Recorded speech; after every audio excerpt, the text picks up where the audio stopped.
Part 4. I have this titled in my slides, Doing Better, but Best Practices for AI. So, having looked at some of the problems, and also having seen some of the promising tools, let's say we look at an AI tool that's currently being advertised. I won't say the specific name of this tool, but it offers to do your charting for you. It is HIPAA compliant, as you can see down here. It has local secure servers that are secured using appropriate security. That's the SOC 2 thing it has down there. They have a whole bunch of specific information about what they do with the patient information that's entered into it, and it says that it's encrypted both at rest and in transit. It says that it's securely served in a HIPAA compliant manner.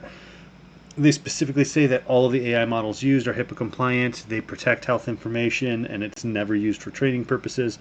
And this is one that's actually in use in several big hospitals, so they have a number of white papers showing that this is currently being used. So would you be willing to use this in your practice or in your clinic if it could improve the speed at which you document and improve your productivity? Would you be willing to give this a try? What do you guys think? And if we were doing this live, then I would be able to have the audience respond and we'd be able to see what people say. But right now, just take a moment and think, what do you think? Does that sound pretty good?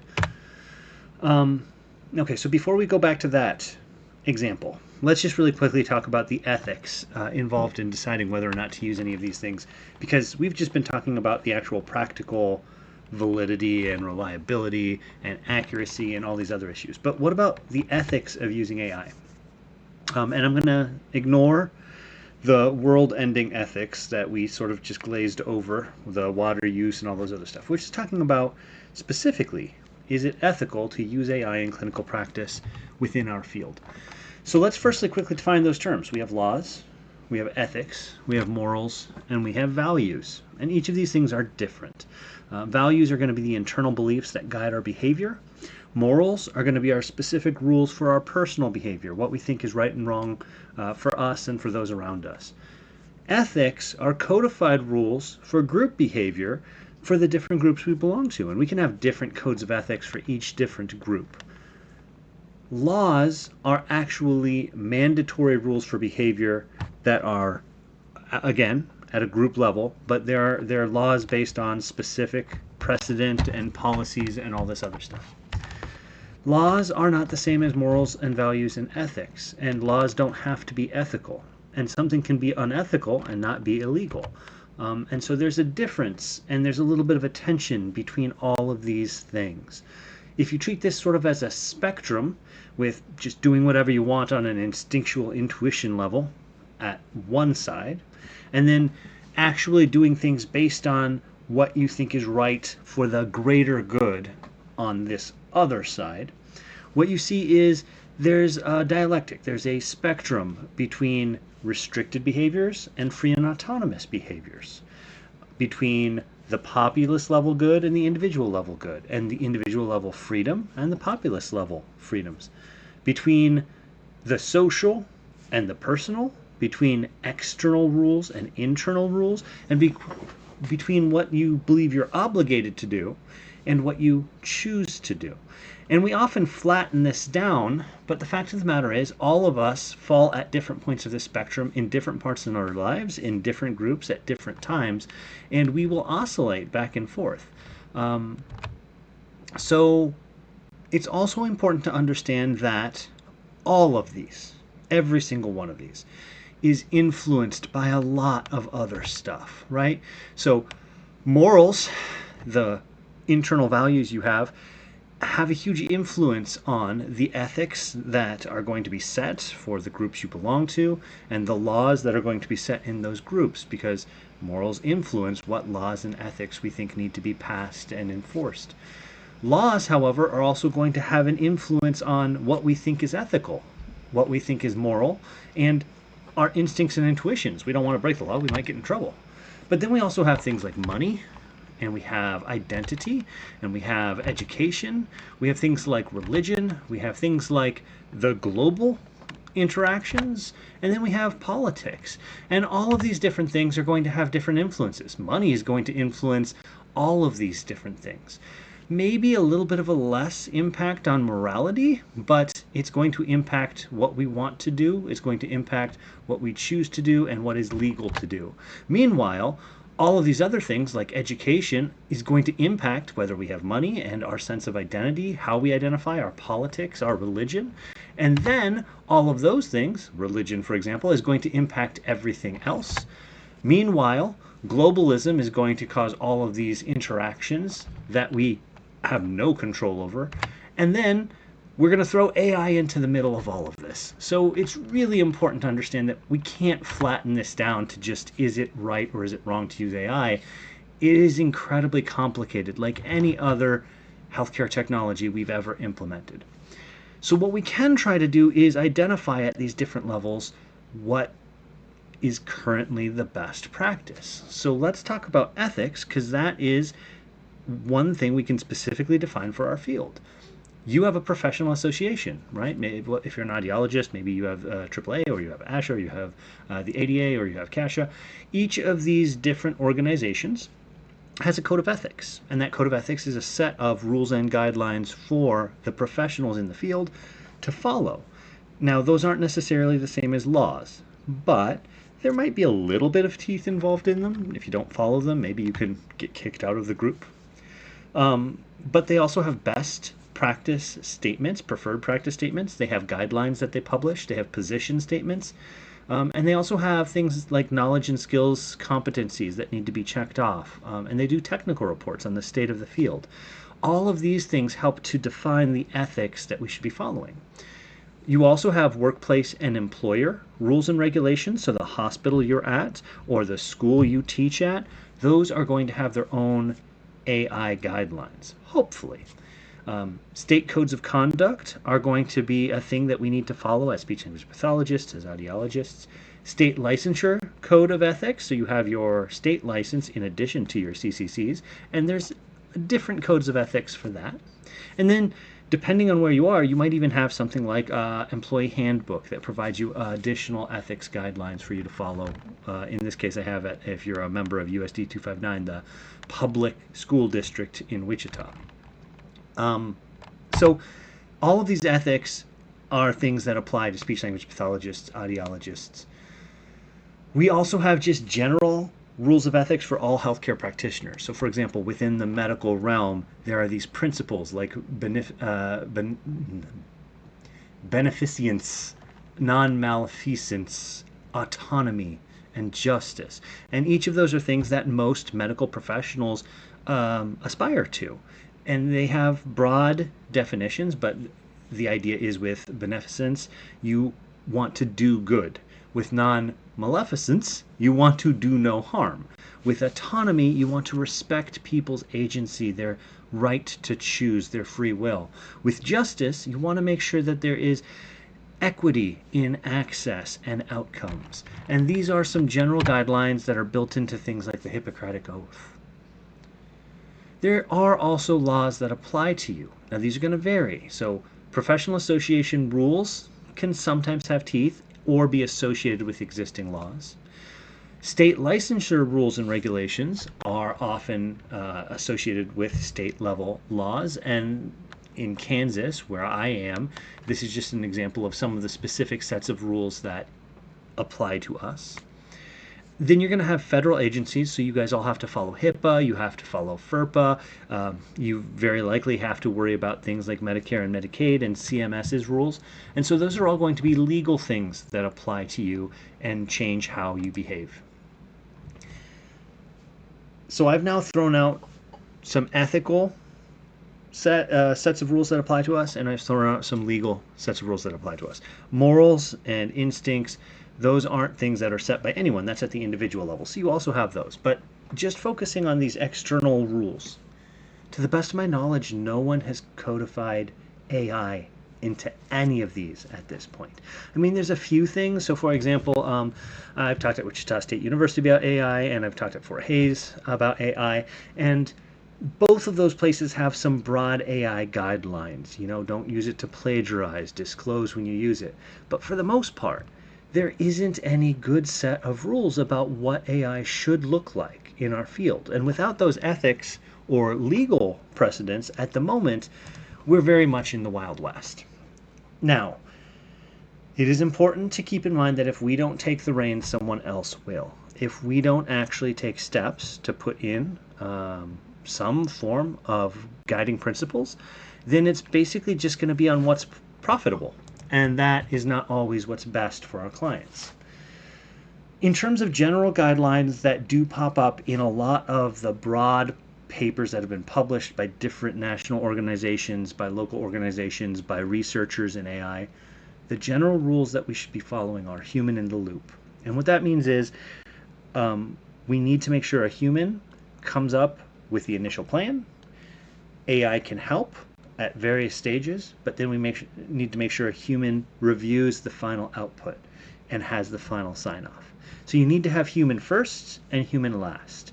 The human first is one that people often overlook. If you go to the AI first, then that introduces a lot of those amplified biases that I mentioned earlier. We need to always disclose the use of AI. And if you're not comfortable saying you're using AI, you probably shouldn't be using AI.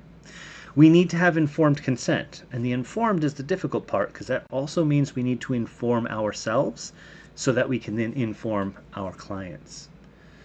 AI has to be implemented according to best practices, which means we have to establish those, and there's a few that are becoming somewhat the norm in other fields, and those include having model cards.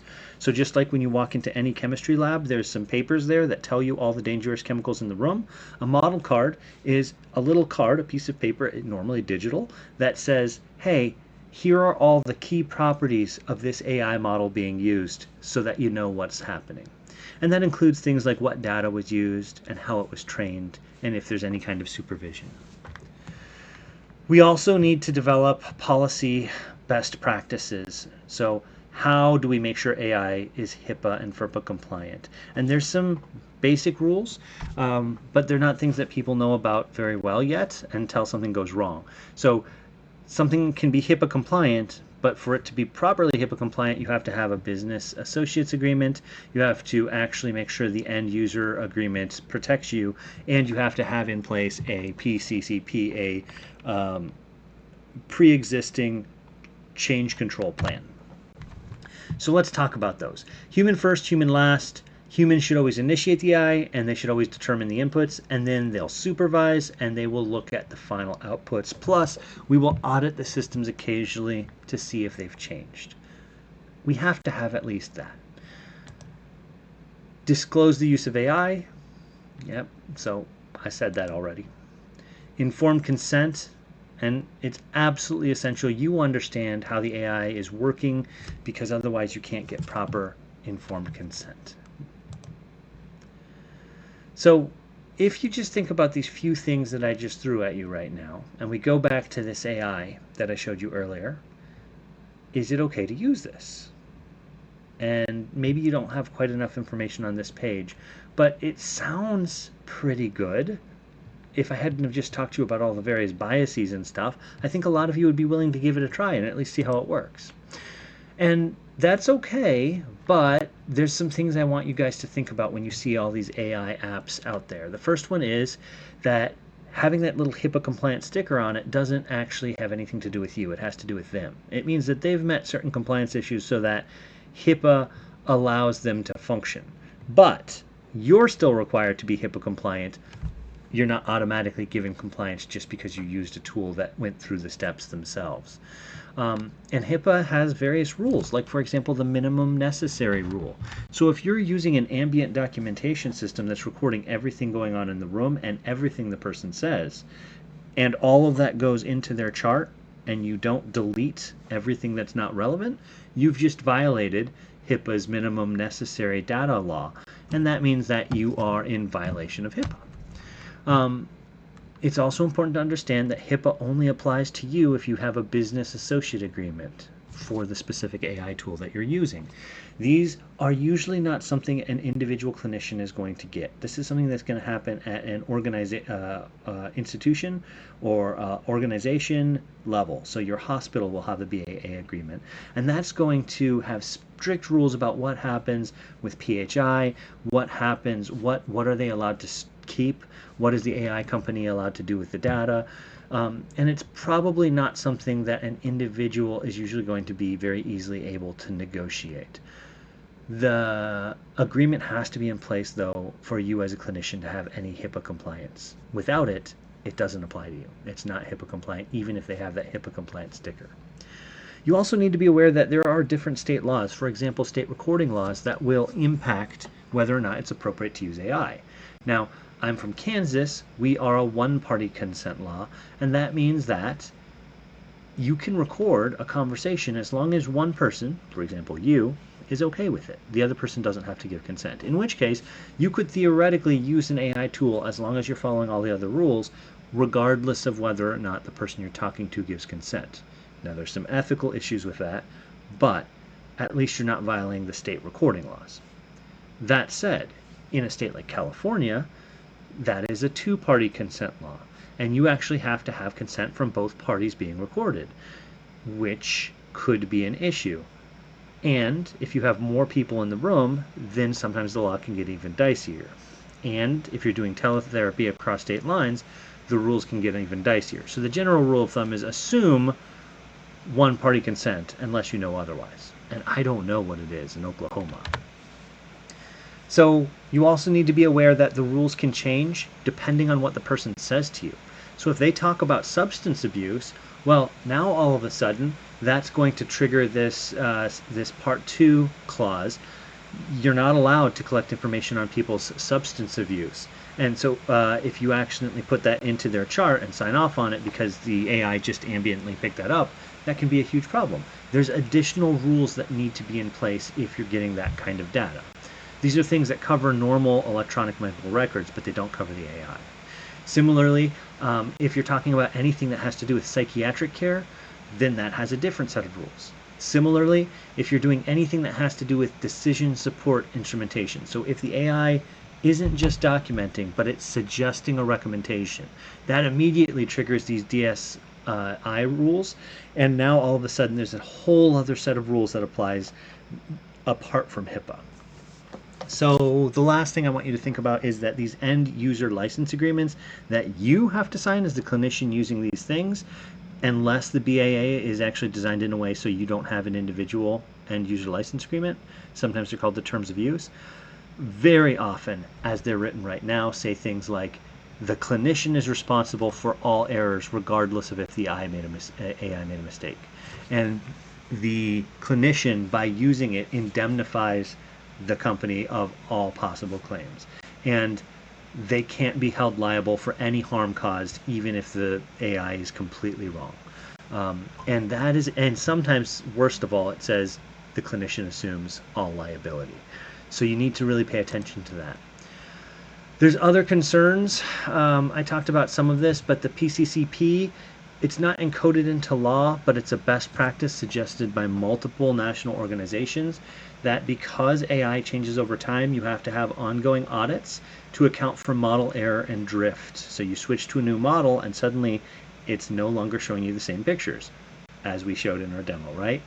That means you have to audit it occasionally to see when it's drifted, because if you're doing it for medical purposes and it suddenly stops working, you need to know that. You need to have equity checks to make sure you're not getting disparate outcomes because of inherent biases like those we talked earlier. That's a best practice thing, again, not a legal thing, but it's something we should be doing if we're going to actually implement this at an organizational level. And at an organizational level, you need to have some stop thresholds. It's going to make a mistake just like people make a mistake sometimes.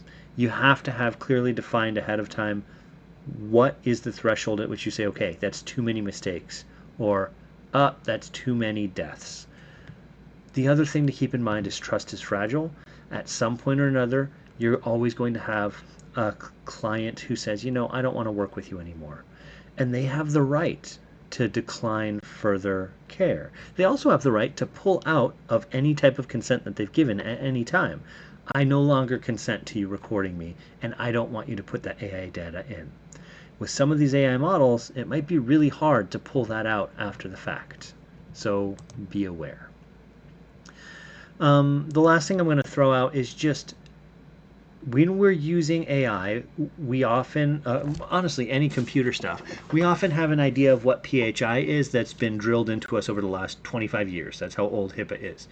But PHI is the private health information is changing dramatically in a lot of ways because AI is actually able to de-identify stuff that we didn't think could be easily de-identified. Using just a few identifiers like zip codes or clinical details or dates, things that aren't actually considered PHI, we can actually de-identify someone's medical record if we have enough information in a big enough sample, because that's how AI works. So these are just some examples of papers that have come out over the last years. And there was a Netflix data set with, I think, like 500,000 different people. Netflix and Twitter and all these companies will regularly sell data sets that have been de-identified for people to do research on. And these researchers showed that they could very easily de-anonymize it and identify the individual Netflix users because they had a large enough database using some machine learning. You also have a study that showed that if you had just 4 random time location points from a mobile device, you can identify 95% of people in that data set. Most Americans can be identified using just zip code, sex, and birth date from most large data sets. And model inversion allows medical data entered into models during training to be retrieved. So even though they de-identify data and then they put it into these machines during training, and then they say, okay, well, we trained on that, but it's no longer in the machine. There's now multiple studies showing actually it is there, and if you know what you're doing, you can pull out all of the original data and then you can de-identify it. So this is a huge issue, and we need to change how we think about PHI and what's enough. Just to give you an example, these types of MRI scans, people throw them up on Facebook all the time. I had a patient, but I'm not going to put their name in. But they put up this picture. AI can actually identify this person using facial recognition technology just from this picture, because it's still able to identify landmarks. Nothing that we as a human are going to say, oh, that's Bob, but the AI can do that. So things that we have thought were safe in the past are no longer safe to people who know what they're doing.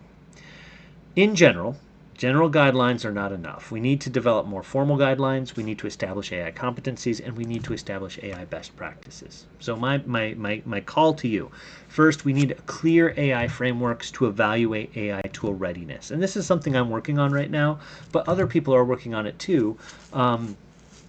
In general, AI ethics still lacks standardized protocols and a framework that considers its societal impact on multiple levels. This is a really good study, paper that was put out by these authors in 2025. And so what we need to do is we need to take some of the standards that people have come up with for AI and start implementing it in our field.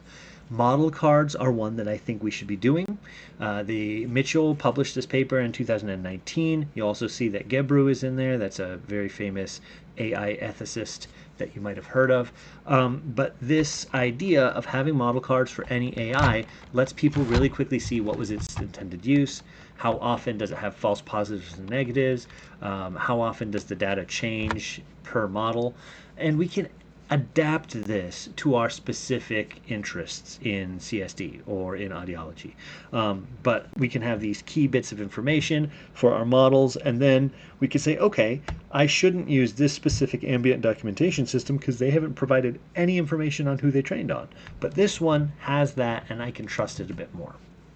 And there's a number of different ways of displaying model cards. So this is just some examples for suggestions for how you could make model cards for applications geared at kids that the World Economic Forum came up with. There's also frameworks like, for example, Shift that talk about how to think about AI more ethically. I do think we need something more geared towards clinicians to determine if something's ready to be deployed clinically, but The shift model, for example, is a really good way of thinking about, hey, is this AI actually ethical to be used in healthcare? I think that's a little different than is it clinically ready for deployment, but this is a pretty cool paper to read if you want to get an idea of how to think about that responsibly. The second thing is we need to develop and implement AI literacy competencies for healthcare practitioners. Again, this is something that I'm trying to work on with some people, but at the moment, that does not exist. We do not have any competencies for AI literacy in our ASHA competencies, in our CCC competencies, or even just for healthcare practitioners in general. Something we should get better at. 3, we need to develop professional guidelines yesterday. We need ASHA and we need our local state organizations to put together basic guidelines based on some of the stuff I talked about here, saying, hey, we don't think our practitioners should be using these AI models unless they meet at least this minimum necessary whatever. And so people ask me, well, is it okay for me to use these AIs? And so can current AI be used ethically in healthcare at this time? I think there are a million uses that yes, 100%. Lots of those accessibility tools I showed you, those AAC tools, those open source personal agents on people's phones. Yes, for brainstorming, for clarifying language, for education purposes, for training, for role playing, for accessibility, I already said that. And maybe if you know you have anonymized data sets, but again, be aware that anonymization means different things in the AI era. For clinical documentation, I'm a bit more skeptical. I think you need to make sure you have everything checked off on the list. You have to have a human in the loop, you have to have consent, you have to have the BAA, the PCCA, and appropriate policies at your institute. You need to be aware of the terms of use. You cannot be using it for decision making unless somehow you're like a decade ahead of everyone else and you have that in place. That's a different set of laws. You can't use it for most PHI, even the tiniest bit of PHI, and it's going to be able to reverse engineer identity. And you have to be careful of including psychiatric information, of including medical information that is drug, substance abuse, et cetera, et cetera, et cetera. Can you use AI for clinical decision support? It's already being used for clinical decision support. There's a number of systems out there available to physicians that have been in use for 20 years. But when we're talking about for CSD, I would say probably not yet for public deployment. Now, audiology is ahead of the game. They're already using AI in a lot of the stuff they do, even if they don't specifically say this is AI. But a lot of the various screening tools and evaluation tools they have machine learning built into them. A lot of the hearing aids have that. But I think we need to be careful about taking AI off-the-shelf apps and applying them in clinical practice without a lot more information. But I do think that within the next few years, we are going to start to have dedicated CSD things that have been tested, that do have reliability information, and are really, really powerful. So I think we're close. 5 general guidelines for AI use. You need to have clear data ownership. The patient owns their data. No one may use it without informed consent. You have to have dedicated AI systems. We need to move towards having known, training, and published output data and to know that these models are HIPAA compliant. We need to have transparency of use. So we need to understand what the AI is doing, how it's coming to the decisions, how often it's being updated. We need human oversight at every step in the process. You cannot use AI to replace humans when you're talking about clinical decision making responsibly at this point in time. And we need to have accountability systems. What happens when something goes wrong? And we really, really don't have any of these things consistently in place. So looking forward, AI, I do think, can make us better practitioners. I don't think we're quite there yet, but I think we've proven in 1,000 studies that it has the potential to improve us as clinicians and to improve client outcomes. Many medical ethicists even argue that we are ethically and morally bound to do everything we can to work towards implementation because we know it can improve things so much. But failure to implement AI and failure to implement AI will cost us lives, money, and time in the future.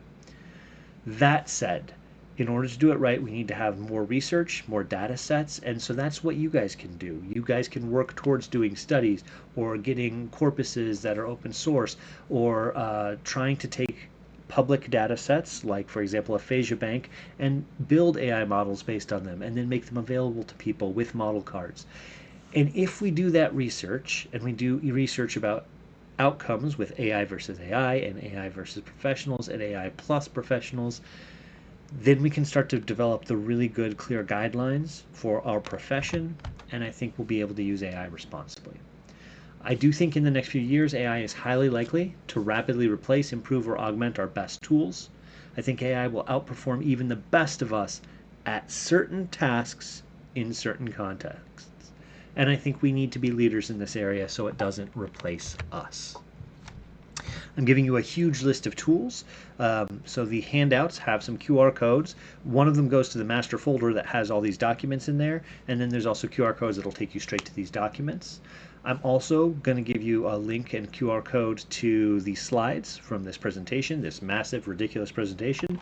So you guys have those. They're going to be a PDF in grayscale because it's a massive file and I had a lot of media, but otherwise those are available to you. Questions? And of course, you guys can't ask me questions because you're not here in person, but if you were, you can ask me questions.